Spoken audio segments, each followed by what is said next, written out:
आमीन। जो खुदा से होता है वो खुदा की बातें सुनता है। खुदावंद का बहुत शुक्र हो। जी आइए हम सब मिलकर खुदावंद की आवाज की तरफ, उसकी बातों की तरफ अपना ध्यान लगाएं। दुनियावी तमाम सोचों से अपने आप को खाली करके अपने आप को कलाम से भर लें, क्योंकि खुदावंद ने हमें अगर आज इबादत से कनेक्ट किया है तो ये खुदावंद की मर्जी है कि हम खुदावंद की बात को सुने। वो आज हमसे बातचीत करना चाहते हैं। हम बहुत ही इज्जत और एहतराम के साथ रिक्वेस्ट करेंगे पास्टर अशरफ से कि अपने माइक को अनम्यूट करें और खुदावंद का कलाम हम सब तक पहुंचाएं। Welcome pastor ji. Sister ji, thank you very much. God bless you. आपने बहुत अच्छी तरह लीड किया और मैं उन सब का शुक्रिया अदा करना चाहता हूं जिन्होंने आज हमदो सताइश में खुदावंद को पुकारा और खुदावंद की हजूरी को चाहा। जब हम खुदा को पुकारते हैं तो यकीनन खुदावंद हमारे साथ होता है। पिछले हफ्ते हमने यूना की कहानी के पहले बाब पर गौर किया था और हम देखते हैं कि वहां वो खुदा से भाग रहा है, खुदा से दूर जा रहा है। और जब कभी हम गलती करते हैं तो ये हमारी फितरत है कि हम खुदा से दूर जाना चाहते हैं। हम उन जगहों पर जाना चाहते हैं जहां खुदा हमें दोबारा ना मिले, और हम ये कोशिश करते हैं कि खुदा से हम दूर किसी ऐसी जगह चले जाएं जहां खुदा की हजूरी हमारे साथ ना हो। और यही यूना का भी यही हाल था। खुदा से भागा हुआ शख्स, और जब हम खुदा से भागते हैं तो यकीनन तरह तरह के सवालात हमारे ज़हनों में आते हैं। मैं आपसे चंद सवालात करना चाहता हूं इसके हवाले से और आज की बातचीत को देखते हुए। पहला सवाल, आप क्या करते हैं जब आप बहुत बड़ी मुसीबत में होते हैं? आप क्या सोचते हैं कि मुझे क्या करना चाहिए? यूना भी बहुत बड़ी मुसीबत में था। आप पर बहुत दूसरा सवाल है कि आप पर बहुत बुरे हालात हैं और आप ये सोचते हैं आपने बहुत बड़ी गलती की है, आपने बहुत बड़ा गुनाह किया है और आप बहुत शर्मिंदा हैं। इन हालात में आप क्या करेंगे? आप सोचते हैं कि आपने बहुत बड़ा बुरा चुनाव कर लिया है, आपने खुदा को छोड़कर किसी और का इंतखाब कर लिया है। इन हालात में आपकी सोच क्या होगी? आप ये सोचते हैं कि मैं खुदा से भाग गया, खुदा की बात को नहीं मैं मान रहा, तो इन बुरे हालात में खुदा किस तरह मुझे कबूल करेगा? क्या ये मुमकिन है कि हम इतने बड़ा गुनाह करें, इतने बड़े गुनाह के मुर्तकब हूं कि हमारे लिए उससे बाहर आना नामुमकिन हो?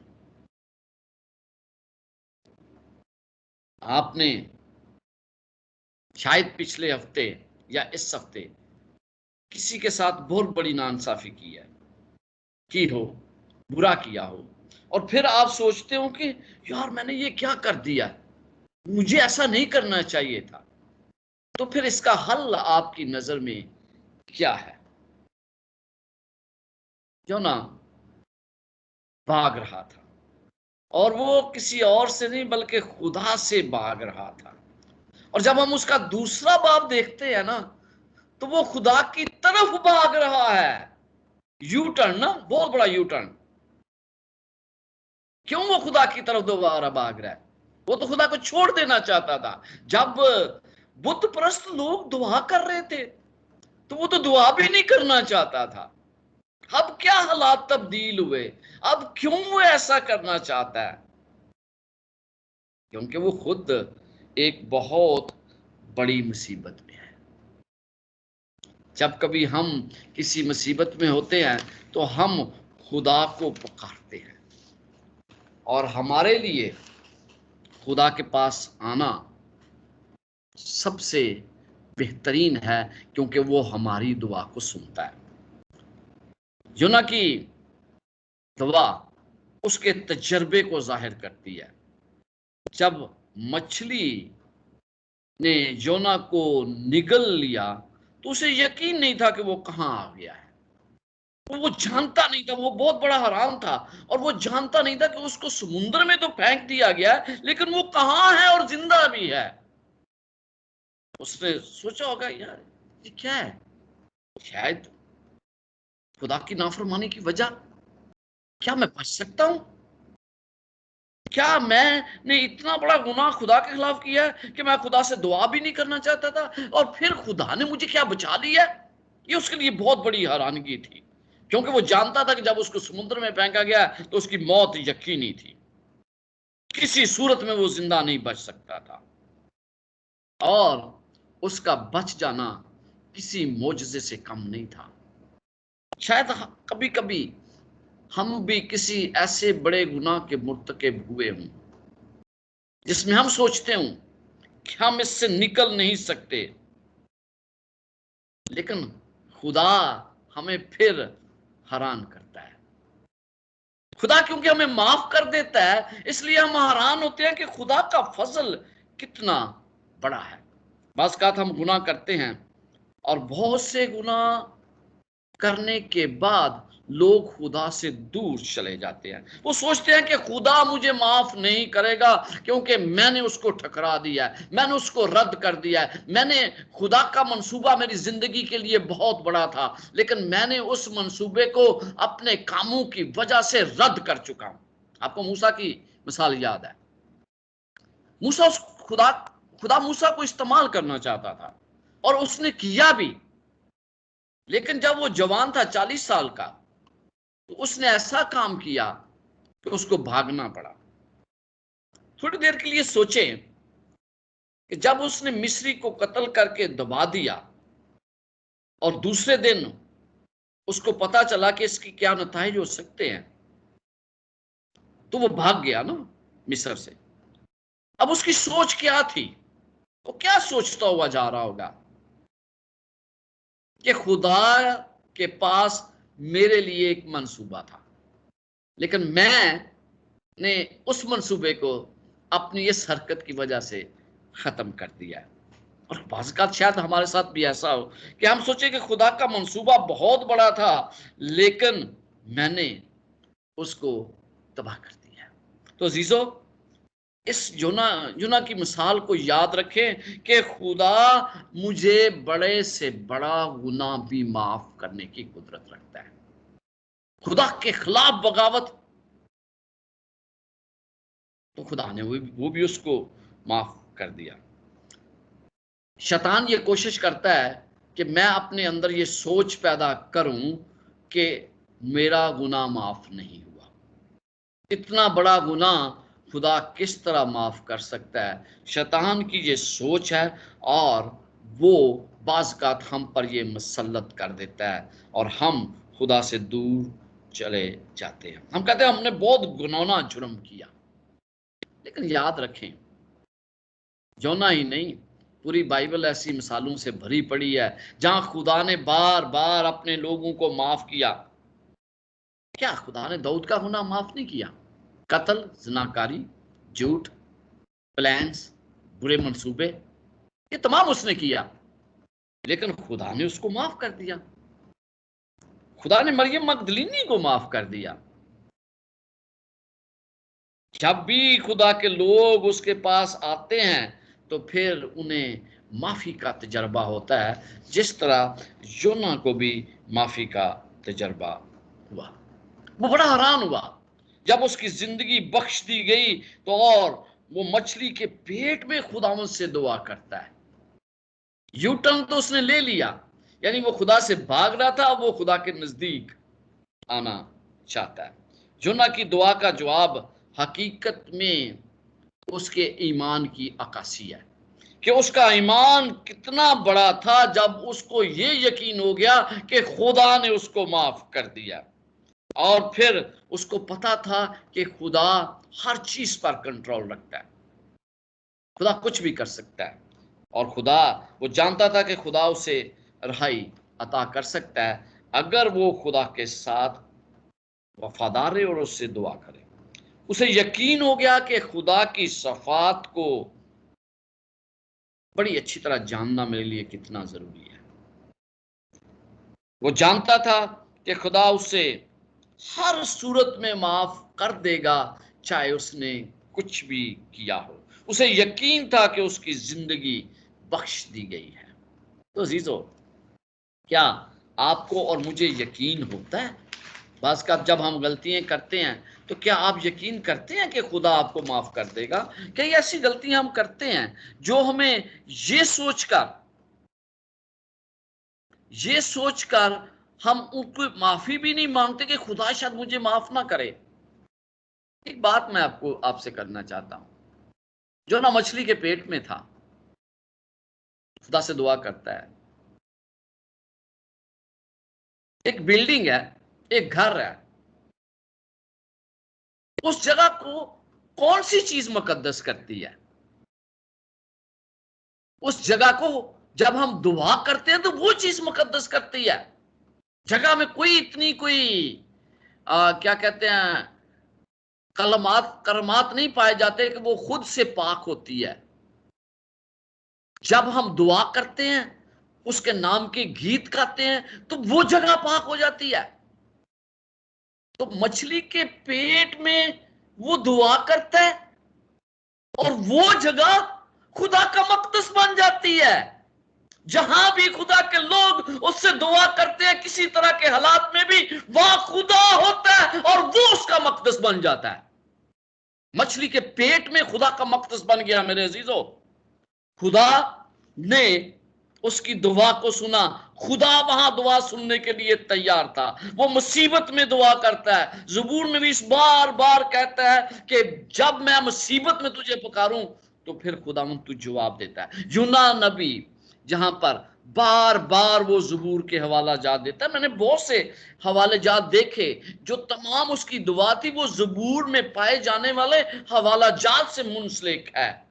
जब आपने किसी के खिलाफ गुनाह किया हो ना, तो वो आपकी नहीं सुनेगा। लेकिन खुदा इतना अजीम है कि जब हम उसके खिलाफ गुनाह करते हैं तो फिर भी वो सुनता है। जब हम गुनाह करते हैं किसी के खिलाफ तो वो हमारी मदद नहीं करना चाहता। वो कहता है नहीं भाई, इसने गलत किया है मेरे साथ, मैं इसकी नहीं सुनूंगा। लेकिन यहां पर हमारा खुदा है कि वो उसके बावजूद सुनता है। जब देखते हैं, अगर वो अगर वो खुदा खुदा उसकी ना सुनता तो उसकी जिंदगी तो खत्म हो जाती ना। इसी तरह मेरा और आपका भी हाल है। अगर हमारी दुआ सुनी ना जाए तो फिर हमारी जिंदगी भी खत्म हो सकती है। एक बात याद रखा करें, जब आप दुआ करते हैं ना, जब भी कभी आप दुआ करते हैं तो आपकी दुआ खुदावंद के हजूर में होती है, कि और नहीं जाती। खुदा की हजूरी में आपकी दुआ हर वक्त मौजूद है जब तक उसका जवाब आपको नहीं मिलता। बाइबल मुकद्दस की तरफ आते हैं, जोना दूसरे बाब की पहली आयत में लिखा है, जब जोना ने मछली के पेट में खुदावंद अपने खुदा से ये दुआ की, मैंने अपनी मुसीबत में खुदावंद से दुआ की और उसने मेरी सुनी। मैंने पताल की तह से दुहाई दी, तूने मेरी फरियाद सुनी। आपको पता है कि खुदा हर वक्त सुनता है। मूसा बेटा भाग गया ना। लूका 15 बाब और उसकी 17 आयत में हमें पता चलता है कि खुदा ने उसकी आवाज को सुना। किस तरह सुना? लिखा है 15 बाब और उसकी 17 आयत में, फिर उसने होश में आकर कहा, मेरे बाप के बहुत से मजदूरों को अफराज से रोटी मिलती है और मैं जहां भूखा मर रहा हूं। मैं उठकर अपने बाप के पास जाऊंगा और उससे कहूंगा, ऐ बाप, मैं आसमान और तेरी नजर में गुनाहगार हुआ। जब उसको होश आया, जब कभी भी आप खुदा से दूर जाएं, जब आप कभी भी ये सोचें कि आप खुदा से दूर हैं, तो आप फिर से खुदा को पुकारें अपनी बुरी से बुरी हालत के दौरान भी। आपने बगावत की हो, आप उसके दौरान भी खुदा को पुकार सकते हैं। और खुदा ने यूना की आवाज को सुना। क्या आप सोच सकते हैं कि खुदा के खिलाफ बगावत करने वाले को बख्श दिया जाएगा? खुदा के खिलाफ चलने वाले को, उसके हुक्म अदूली करने वाले को। और फिर खुदा ने उसको दूसरा मौका दे दिया। जब खुदा ने उसको दूसरा मौका दिया ना, तो उसको पता था कि अब मैं बच गया हूं। उसने वो खुदा को अपनी पूरी ताकत से, अपनी पूरी तवानाई से पकारना शुरू कर दिया। आपको जब खुदा दूसरा चांस देता है तो आप उसके साथ क्या करते हैं, या मैं उसके साथ क्या करता हूं? थोड़ी देर के लिए सोचें कि खुदा ने मुझे कितनी बार दूसरा चांस दिया है, दूसरा मौका दिया है। तो जब खुदा ने दूसरा मौका दिया है तो उस मौके से मुझे फायदा उठाना चाहिए। बाज़-औक़ात गुनाह मुझे मजीद खिदमत से रोक देता है, तो खुदा मुझे बार बार फिर मौका देता है, और फिर मैं खुदा की बात को जब सुन लेता हूं तो खुदा यकीनन मुझे माफ कर देता है। तो इस बात को हमेशा याद रखें कि खुदा की मर्जी के बरअक्स चलने वाले को भी खुदा की खुशनुदी हासिल होती है। जब वो उसको पुकारता है, वो मेरी सुनता है। आए हम उससे दुआ करना सीखें। जब आपको दूसरा मौका मिले उसे जाया मत करें, बल्कि खुदावंद के आगे झुक जाएं, क्योंकि वो आपकी तमाम चीजों को देखता है। उसको पता है कि आपकी क्या हालत है, वो जानता है कि आपको क्या करने की जरूरत है। और फिर हम देखते हैं ज़बूर 50 में खुदावंद, ज़बूर 50 उसकी 15 आयत में खुदावंद ये कहता है, और मुसीबत के दिन मुझसे फरियाद कर। खुदा तो खुद पुकार रहा है कि भाई मुसीबत के दिन तू मुझसे फरियाद कर, तो मैं तेरी आवाज को सुनूंगा, मैं तेरी बात को सुनूंगा, मैं तुझे छुड़ाऊंगा। लेकिन हम शायद मुसीबत के वक्त में उसको पुकारना नहीं चाहते। जब हम नहीं पुकारना चाहते तो फिर खुदा भी हमारी आवाज को नहीं सुनता है।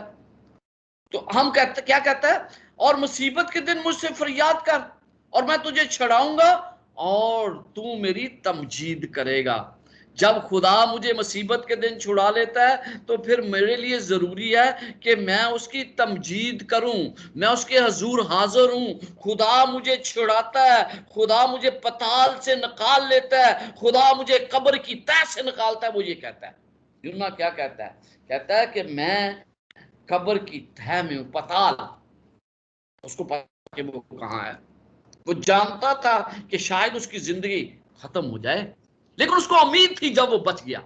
उसको उम्मीद थी कि खुदा ने उसको किसी ना किसी तरीके से बचा लिया है और उसकी जिंदगी को बख्श दिया है।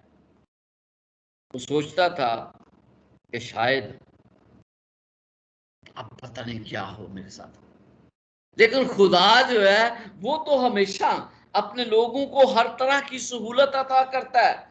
फिर वो कहता है, मैंने पताल की तह से दहाई दी, तूने मेरी फरियाद। कहां पे आप हैं भाई, कहां भी हूं, खुदा से बात करें। वो कहता है पताल की तह से नहीं, कब्र से भी मैंने खुदा को पुकारा और खुदा ने मुझे आवाज दी। मतलब ये नहीं कि वो कब्र में था, मतलब ये कि उसकी हालत ऐसी थी कि वो बच नहीं सकता था।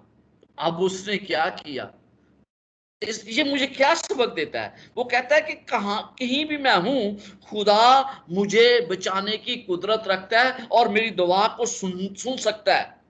यूना अपना तजर्बा बयान कर रहा है। वो ये भी सोचता होगा कि वो हकीकत में समुद्र में ही है। वो भी सोच रहा होगा बस फेंका गया तो पता नहीं क्या है, वो किस कहां पे है, लेकिन वो किस तरह जिंदा है ये उसके लिए परेशानी थी। और वो ये सोचने लगा कि खुदा, इसका मतलब है खुदा कंट्रोल में है, खुदा हुक्मरान है और वो मुझे इन हालात में भी बचा सकता है। और फिर तीसरी आयत में लिखा है, तूने मुझे गहरे समुंदर की तह में फेंक दिया और सैलाब ने मुझे घेर लिया।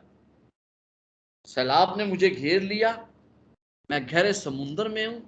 आपको पता है कि पानी से बहुत से लोगों को डर लगता है, और अगर तैरना ना आता हो तो फिर और ही डर लगता है। शायद आपको तजर्बा हो, वहां शोर बड़ा होता है जब आप पानी में जाते हैं। लोग जो है, अगर आप समुंदर के अंदर हैं तो फिर आपको पता है कि जानवर हैं, वो किसी भी वक्त आपकी जिंदगी का खात्मा कर सकते हैं, मेरी जिंदगी का खात्मा कर सकते हैं। लेकिन यहां पर हम देखते हैं कि वो जिंदा बचा, और वो कहता है कि इसीलिए खुदा ने उसको जिंदगी बख्शी। तूने मुझे गहरे समुंदर की तह में फेंक दिया और सैलाब ने मुझे घेर लिया। चारों तरफ पानी ही पानी था। अब वो खुदा की इबादत करना शुरू करता है। फिर वो क्या कहता है चौथी आयत में, तेरी सब मौजें और लहरें मुझसे गुजर गईं और मैं समझा कि तेरे हजूर से दूर दूर हो गया हूं, लेकिन मैं फिर तेरी मुकद्दस हैकल को देखूंगा। मतलब क्या कि मैं फिर तेरी मुकद्दस को हैकल को देखूंगा। पहले उसने खुदा से नजरें उठा ली, अब वो दोबारा खुदा की तरफ अपनी आंखें लगाना चाहता है। वो चाहता है कि खुदा की आवाज को सुने, वो चाहता है कि जो कुछ खुदा वो कह रहा है उससे उसको वो अच्छी तरह अपने ज़हन नशीन कर ले। पहला सलातीन 8 बाब और उसकी तीसरी आयत में 30 आयत में बड़ा वाजिया तौर पर लिखा है कि खुदा हर वक्त अपने लोगों की आवाज को सुनता है, और वो कहता है कि मैं हैकल में जाऊंगा, हैकल में जाऊंगा। 30 आयत में लिखा है जब सुलेमान ने हैकल को तमीर किया तो उसने खुदावंद से दुआ की। लिखा और तू अपने बंदा और अपनी कौम इसराइल की मनाजात को जब वो इस जगह की तरफ रुख करके करें सुन लेना, बल्कि तू आसमान पर से जो तेरी सुकूनतगाह है सुन लेना और सुनकर माफ कर देना।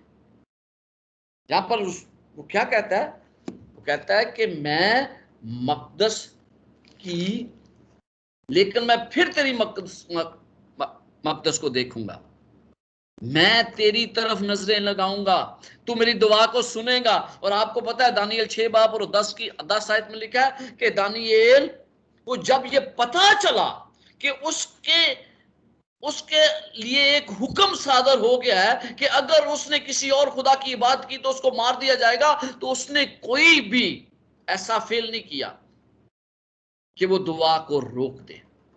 हो सकता है वो कहता भाई नहीं, मैंने दरवाजा बंद करके दुआ करनी है, मैंने किसी को नहीं पता चलने देना कि मैं खुदा दुआ कर रहा हूं, क्योंकि खुदा तो हर जगह सुनता है ना दुआ। उसने क्या किया, उसने खिड़की को उसी तरह खोला जिस तरह वो पहले करता था। उसने कोई तब्दीली नहीं की, बल्कि वो उसी तरह दुआ कर रहा था जिस तरह वो पहले करता है। वो हालात का असर खुदा के लोगों पर नहीं होता है, वो खुदा को तर्क नहीं करते हैं। और यहां पर वो कहता है कि मैं तेरी हैकल की तरह, मैं हैकल को देखूंगा। सैलाब ने मेरी जान का मुहासरा कर लिया, मरने के बिल्कुल करीब हूं। खुदावंद मैं, मेरी जान जो है वो खत्म हो जाएगी, मेरी जिंदगी खत्म हो जाएगी, क्योंकि पानी हर तरफ है, समुंदर मेरे चारों तरफ है, बहरी नबातात मेरे सर पर लिपट गए। जब उसने मछली के पेट में था, मछली ने कुछ और भी खाया और नबातात मीन के कोई पौधे भी शायद हो, तो जब कोई चीज आपको पानी के अंदर थोड़ी सी भी लगती है ना, तो आपको पता चलता है कि हाँ, आप घबरा जाते हैं। आप स्विमिंग पूल में भी स्विमिंग कर रहे हो ना, तो आपकी चीज को, आपको कोई छुए चीज आके तो आप एकदम घबरा, वो भी इसी तरह घबरा गया। तो वो इस घबराहट में भी खुदावंद से दुआ करता है, क्योंकि वो जानता था कि खुदा उसकी मदद करने के लिए आज भी तैयार है। और फिर हम 6 आयत में पढ़ते हैं, मैं पहाड़ों की तह तक गर्क हो गया, जमीन के अड़बंगे हमेशा के लिए मुझ पर बंद हो गए। पता है पहाड़ों की तह में, जब मैं सोच रहा था ना ये पहाड़ों की तह क्या है भाई, तो आपको पता है कि पहाड़ों के नीचे कोई चीज सलामत नहीं रहती। और वो कहता है कि मैं पहाड़ों की तह तक गर्क हो गया, मैं तो तकरीबन मर गया, अब मुझे कैसे कौन बचा सकता है। और फिर वो खुद ही कहता है कि जमीन मुझ पर बंद होगी, मैं बिल्कुल मिलिया मेट हो गया, पहाड़ों की तह में कुछ नहीं होता, सब कुछ फना हो जाता है।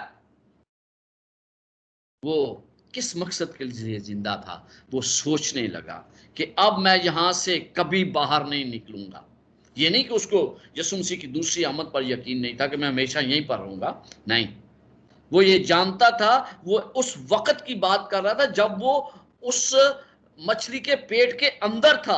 अब मैं, कहता है, जमीन की रोशनी क्यों नहीं देख सकूंगा, शायद मैं नहीं देख सकूंगा अब तक का मतलब ये नहीं कि वो क़यामत, यीशु मसीह की क़यामत पर यकीन नहीं रखता था। वो कहता मैं देखूंगा उसको। हैरान परेशान था कि खुदा ने उसे किस तरह बचा लिया।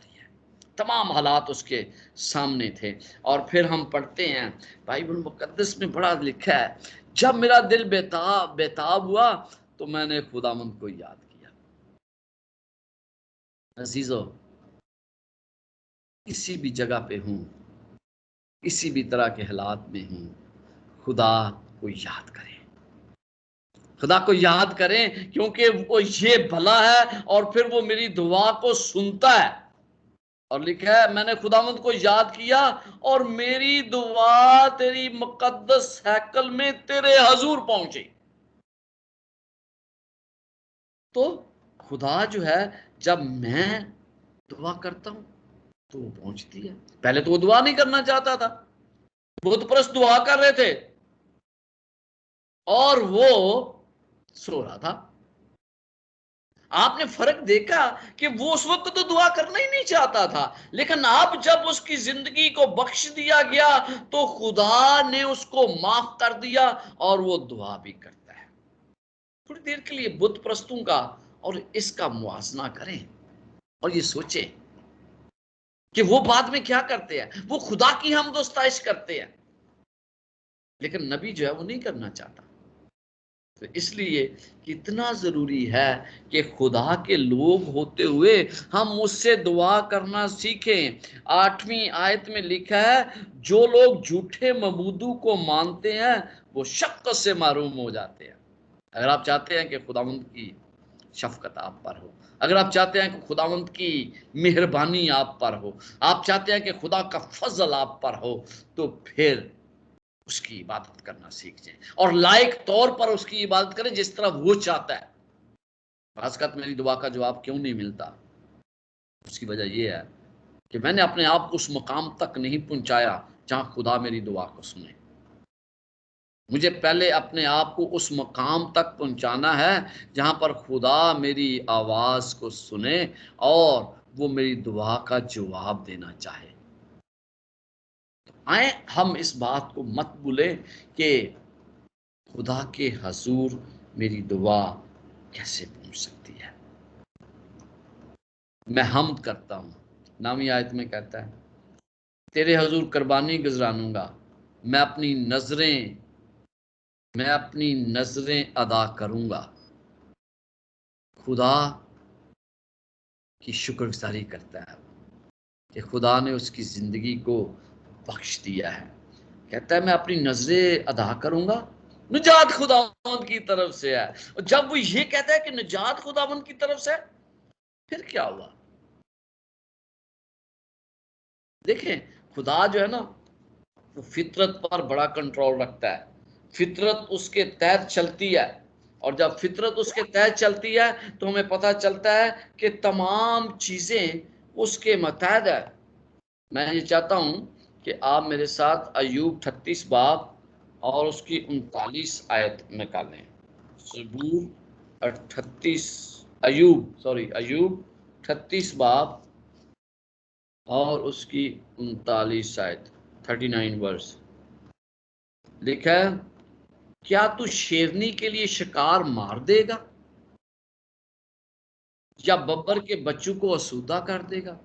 कहता है ये तू नहीं कर सकता, तमाम चीजें मेरे कंट्रोल में है, मैं ये काम कर सकता हूं। तो जब मैं कुछ कर ही नहीं सकता तो फिर मैं किस तरह खुदा के आगे फरियाद करने से बाज रहता हूं? वो देखे हर चीज को मुहैया करता है, तमाम चीजें उसके कंट्रोल में है, सारा कुछ जो आपको चाहिए वो उसके पास है। तो उसके पास क्यों नहीं आते, उससे फरियाद क्यों नहीं करते? एक बात याद रखें, ईमानदारों के लिए खुदा कितनी दूर है। खुदा सिर्फ एक दुआ के फैसले पर खड़ा है। इधर आपने दुआ की और उधर खुदा हाजिर हुआ। तो ये ईमानदारों को शरफ हासिल है। तो हम उससे बाज़ क्यों इतनी कम दुआ करते हैं, मैं परेशान होता हूं। जब हमें इतना बड़ा शरफ खुदा ने दिया है तो फिर मैं खुदा से दुआ क्यों नहीं करता।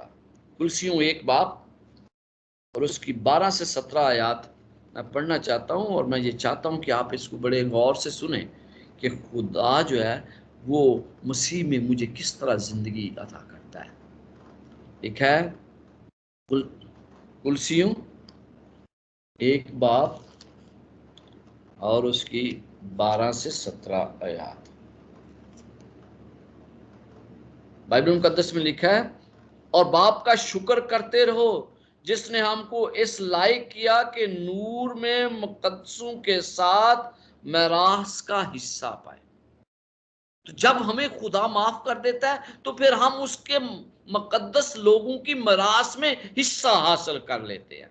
तो उस हिस्से को हासिल करना कभी ना भूलें, क्योंकि उसने हमको तरीकी के कब्जा से छुड़ाकर अपने अजीज बेटे की बादशाही में दाखिल किया। जब वो मुझे माफ कर देता है, जब मैं उससे माफी मांगता हूं, मैं तौबा कर लेता हूं, तो फिर क्या है कि मुझे वो तरीकी से छुड़ा लेता है और फिर मुझे अपने अजीज बेटे की बादशाही में दाखिल कर लेता है। फिर लिखा है, जिसमें हमको मखलसी यानी गुनाहों की माफी हासिल है। तो गुनाहों की माफी सिर्फ और सिर्फ यीशु मसीह के जरिए मुझे मिलती है। वो अनदेखे खुदा की सूरत पर और तमाम मखलूकात से पहले मालूद है, क्योंकि उसमें सब चीजें पैदा की गई, आसमान की या जमीन की, देखी या अनदेखी, तख्तों या रियासतें या हुकूमतें या इख्तियारात, सब चीजें उसी के वसीला से और उसी के वास्ते पैदा हुई हैं। और आखिरी आयत है, और वो सब चीजों से पहले है और उसी में सब चीजें कायम रहती हैं। तो जीजो, आए हम यूना की दुआ से वो सबक हासिल करें जो हकीकत में खुदा हमें सिखाना चाहता है, ताकि हम उसके अजीज लोगों में शामिल हों और फिर हम कभी ना भूलें कि खुदा हर जगह मौजूद है और मेरी दुआ वो किसी भी हालत में सुनता है, वो किसी तरह के हालात में भी सुनता है, जगह की या मेरे हालात की उस पर कोई कायद नहीं, कोई बंदिश नहीं कि वो मेरी दुआ को ना सुने। खुदावंद आपके साथ हो और आपकी रहनुमाई करें। आमीन।